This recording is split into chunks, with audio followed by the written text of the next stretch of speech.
guys here. Today we have a fully working iPhone 4. It has camera. It works so fine. But what if we put iPhone 4 in the blender? What happens if we put an iPhone 4 in the blender? We have the blender. Since it's 1 second. Okay. Here's the iPhone.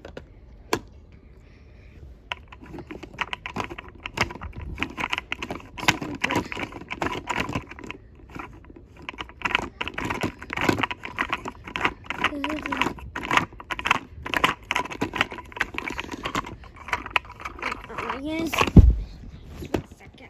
Oh, there it goes. Oh, broken. Now let's check it. Oh my. How did it survive in a blender? Oh, it has the sound. If you want to see more of my more blender videos, you can see, we will make another blender video and see if you like it. Maybe it will be Samsung, or it can be any Apple product. Bye.